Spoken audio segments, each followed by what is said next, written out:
sa Kongreso kung pwede patingnan nila si Madriaga sa isang psychiatrist. Patingnan daw sa psychiatrist. Patingnan ninyo po si Sara. Kasi niya, parang nagkakaroon ng delusion si Madriaga. Siguro dala ng pagkalulong niya kung ano-ano na lang ang sinasabi at imagination na pumapasok sa isip niya. Pagkalulong, so inaakusan niya si Madriaga na bangag din ni Sara Duterte. Hindi na niya kilala si Ramil Madriaga. Pero lumabas sa presentation ni Ramil Madriaga, may pa-happy birthday pa, recorded. Tapos may video, mga kababayan, nung i-turn over yung flag bilang isip Pilipina. Nagpapagang mga balita at pagtalakay sa mga isyu ng lipunan. Bulsa! Opinyon, banat at paglalantad sa katotohanan. Bulsa! What you see is what you get. You decide. Hello po mga kababayan, si Dante Maravillas. Pag-usapan natin si dating Ombudsman Samuel Martires, mga kababayan. Kasi ito ugas kamay matapos isabit ni Ramil Madriaga sa Kongreso kung pwede patingnan nila si Madriaga sa isang psychiatrist. Patingnan daw sa psychiatrist. Patingnan ninyo po si Sara. Kasi niya, parang nagkakaroon ng delusion si Madriaga. Siguro dala ng pagkalulong niya kung ano-ano na lang ang sinasabi at imagination na pumapasok sa isip niya. Pagkalulong, so inaakusan niya si Madriaga na bangag din. Tulad ng akusasyon sa ating Pangulong bangag daw. Sabi pa niya dito, why would Duterte use a non-entity to send me money? Sabi ni Madriaga. Ayan o. Ni Martires pala. Ayan po. Kaya sinupalpal ni Atty. Wilfredo Garrido. Di ibig sabihin, tumatanggap ka ng pera sa may entity. Ibig sabihin na niya, tumatanggap ka sa may entity. Sinupalpal ni Atty. Garrido. So pag-usapan po natin yung sabi delivery ni Madriaga kay Martires. So ang pag-usapan po natin yung issue mula sa duffel bag hanggang sa sinasabing proteksyon. Paano mga kababayan umano binibili yung hostisya or binili yung hostisya. So may isang napakabigat mga kababayan na usapin na hindi dapat po pwedeng maliitin. Kung ang isang opisyal mga kababayan ay inuugnay sa lihim na pag-deliver ng milyong-milyong cash, direktang utos mula sa pinakang mataas na opisyal, isa sa pinakang mataas na opisyal, or pinakang mataas talagang opisyal, koneksyon sa mismong ahensya na may obligasyon na mag-imbestiga sa kanya at sistematikong pagprotekta sa sarili laban sa kaso. Hindi na po siya simpleng intriga. Ito po ay issue ng usapin ng organisadong paggamit ng kapangyarihan para iwasan po yung hostisya. At ang aligasyon, direkta pong tumatama sa integridad bilang opisyal ni Sara Duterte, kredibilidad ng mga institusyon at siyempre yung tiwala ng publiko sa batas. Ngayon, pag-usapan natin yung testimony ni Ramil Madriaga, yung cash delivery niya sa ombudsman. Nang sabi po ni Madriaga, 2 bag ng cash yung kanyang dinideliver. Walang resibo, walang record, walang trail. Kapag ganito mga kababayan kalaki yung halaga ng pera at cash pa, malinaw po, ayaw nila sundan. Ika nga, drop and go method yung style na ginamit. Iniwan daw niya ang pera sa loob ng red Mazda sedan, nakapark sa specific spot. May signal mula sa gwardiya at iniwan yung susi sa ibabaw ng gulong kasi ganun yung instruction. Malinaw na galawang sindikato. Tama po. Ito po yung galawang gustong umiwas sa accountability. Walang harapang abutan Walang mahuling ebidensya. Tinaiwan lang yung susi. So simple lang mga kababayan yung tanong. Kung legal yan, bakit tinatago? At sabi ni Ramil Madriaga, may direct instruction siya mula sa mga Duterte. Nanggaling mismo daw kay Digong at kay Sara. So hindi po ito lower level operation. Kung totoo ang kwento, ibig sabihin, kapag nasa itaas yung utos, hindi siya po aksidente. Sistema po yan. At ang recipient, Ombudsman Connection. Binanggit mga kababayan ni Madriaga na yung pera ay para kay Ombudsman Martires daw. Na ngayon, ugas kamay si Martires. Palpal ni Atty. Wilfredo Garrido. At saka daw kay Assistant Assistant Special Prosecutor Ryan Ray Kilala. Ang ombudsman po ang dapat humahabol sa mga korap. Pero kung siya po yung tinutukoy na tumatanggap ng pera, baliktad na po yung sistema. Yung bantay ay ang dapat ng pagdudahan. Ngayon, dito tayo sa papel ni Ryan Kilala, yung Special Prosecutor. Lumalabas na middleman yung papel niya. Si Kilala mga kababayan, ang sabi ni Ramil Madriaga, yung tumanggap ng 15 million pesos sa kanyang opisina. Nagsilbi siyang tulay. Ngayon, sino po si Martires? Appointee po ni Digong. Mula sa Supreme Court hanggang sa Ombudsman. So sa kanyang termino mga kababayan, nilimitahan po yung access sa SALN. Itinigil din yung tinatawag na lifestyle checks. So kapag tinanggal po yung transparency, mas madali po yung pagtatago. Nagiging madali po yung pagtatago. At kapag may ganitong aligasyon ng cash delivery mga kababayan, mas lalong nagiging kaina-inala ang buong sistema po. Tama? So bakit po ito illegal at immoral? Matatawag natin siya mga kababayan na direct bribery at graft in corruption siya. Sa Republic Act 30-19, bawal po yung tumanggap ng pera kapalit ng pabor. Simple lang po yung matiks-matiks dyan. May pera, may delivery ng pera plus protection equals corruption. Yan ang formula mga kababayan. So isa siyang masasabi nating betrayal of public trust. Ang ombudsman po ay tanod bayan. Kapag yung tanod po ay tumatanggap ng pera para wala na pong magtatanggol sa bayan.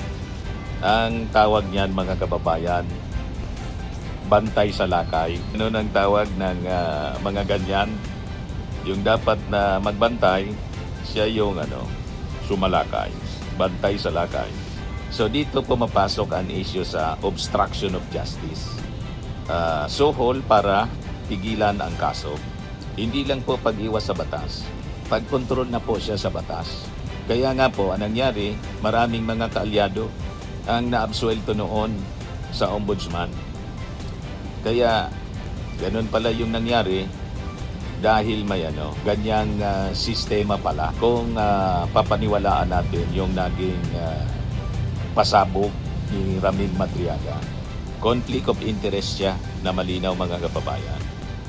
Appointee, tumatanggap mula sa nag-appoint.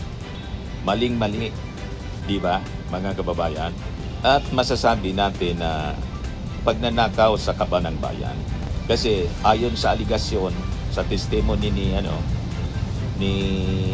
Madriaga, galing yon sa confidential funds na sabi niya doon sa testimony, sa kanyang affidavit mga kababayan, yung unang balita na 11 days nalunok yung 125 million, ang sabi ni Madriaga, less than 24 hours niya. Ubos. So, pinundo po ang suhol gamit yung pera ng bayan. Yan ang lumalabas sa kwento ni Madriaga. So, lumalabas 2 beses tayong ninakawan. Una, kinuha yung pera, ginamit para proteksyonan yung kumuha. So So may pattern of behavior mga kababayan. Hindi ito iisang insidente. Kapag pinagsama-sama yung confidential fund issues, paggamit ng impluensya, legal shielding, at ngayon, cash delivery allegations, lumalabas ang ganitong formula sa Matix. Ang formula mga kababayan para malinaw, kapangyarihan plus pera plus connection equals simpleng formula mga kababayan.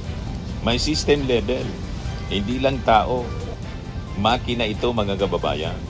Kung totoo yung aligasyon ni Ramil Madriaga, may taga-utos, may runner, may receiver, may protector.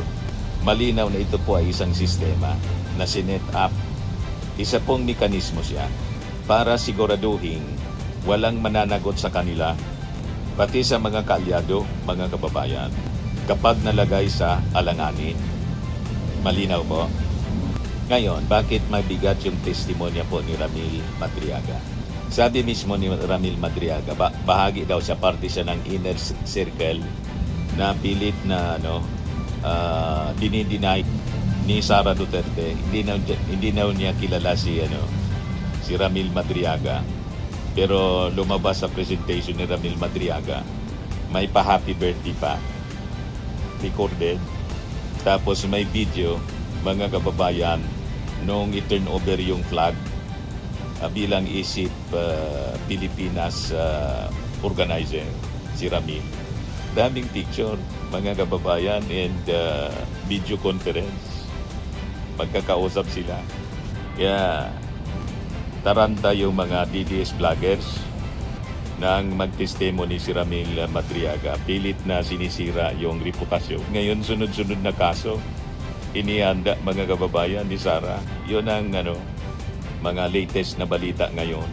Sabi ni Atty. Panelo, sasampaan daw ng kaso. Una yung may nauna ng kaso, may panibagong kaso na isasampa kay Ramil Madriaga. So, punta natin yung detalye ng aligasyon ni Ramil. May detalye po ng aligasyon. May eksaktong lugar, may eksaktong halaga, may eksaktong pangalan, may eksaktong proseso. So, ang ganyang detalye mga kababayan, hindi basta yan iniimbento. So, sa ganitong aligasyon mga kababayan, ganito kabigat na aligasyon, ang kailangan dito po, malinaw na sagot. Direktang pagtanggi kung hindi totoo. Ebidensya dapat. Pero kung ang sagot po ay iwas at galit, lalo pong lumalalim ang duda ng taong bayan. Ang ginagawa ng kampo ng mga Duterte, lalo ng mga influencers, diversionary, napunta doon sa painting.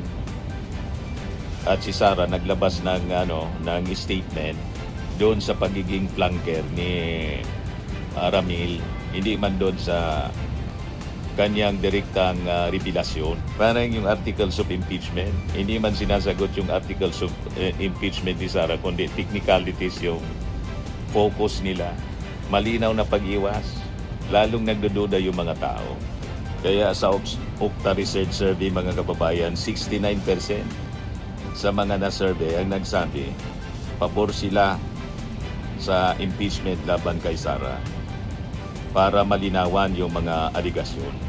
So kapag mga kababayan pinagsama-sama, cash deliveries, drop-and-go method, utos mula sa taas, ombudsman connection, middleman system, pattern ng behavior, then organized protection. Iisa po yung tinatamaan, ang integridad ng buong sistema ng hustisya po. So ang mas malaking tanong ngayon, hindi lang po ito tungkol sa iisang pangalan. Ito po ay tungkol sa paano ginagamit yung kapangyarihan, paano po binabaluktot yung batas, at paano po pinoprotektahan yung mga Duterte. So kung ang hustisya pala mga kababayan ay kayang bilhin, saan na ngayon pupunta ang ordinaryong Pilipino? Yon ang malaking tanong. Kung ang pera po ay dinadaan na sa parking lot, kung ang susi ay iniiwan sa gulong, at kung ang hustisya ay may presyo na mga kababayan, maliwanag po ang revelation ni Ramil Madriaga. Yung kanyang expose, yung kanyang pasabog ay kailangang mapakinggan pa ng mas malalim upang makita po at mabunyag yung isang organisadong sistema ng proteksyon na idinisenyo po para protektahan yung kalukuhan ng previous administration. Tama po mga kababayan, yung ating mga punto de vista. Ayan man lang po ang ating short video ngayon. Ako po si Dante Maravillas. Bye-bye po. God Max bless. Firming and Lifting Cream, pinapahid po sa mga pulses in affected area. Mainam po sa paninigas ng mga kaso-kasuan. Ito naman po, Automax Radiant Serum. Sa mukha naman yung application, anti-aging po siya. You will look 10 years younger than your age. Sa mga cancer patients naman po, baka lang gusto ninyo itong itry. Neng siya red mixed fruit drink. Hindi mo po siya gamot, food supplement siya. Kaya lang, gawa siya mga kababayan sa goji berry. Yung goji berry may anti-cancer properties. O ngayon, yung mga inquiries ninyo, dumiritso na lang kayo sa aming messenger sa Facebook para masagot namin agad. Ayos pa? Ayos na ayos niya, Mr. Maravilla. Sa mga nagana po ng malinis and spacious fitness gym, pumunta lang po kayo sa aming Colossal Fitness Gym. May Grab car rental din po kami. But anyway, ito po pala yung aming bagong product na binibenta online. I am worldwide amazing pure organic barley powdered drink mix from Australia. Negosyo to ng aking anak na architect entrepreneur Riz Maravillas. Ayan po. Kontakin na lang po ninyo siya, Riz Maravillas on Facebook. Ang mga health benefits niya, boost immunity, improves digestion, enhance energy levels, packed with antioxidants, prevent cancer. Ito naman po yung bago naming product na binibenta online. Eye Glow Serum, whitening po siya. Tingnan ninyo yung epekto sa aking anak na architect before and now. Yung mga inquiries po ninyo, dumiretso na lang kayo sa kanyang Facebook account, Riz Maravillas.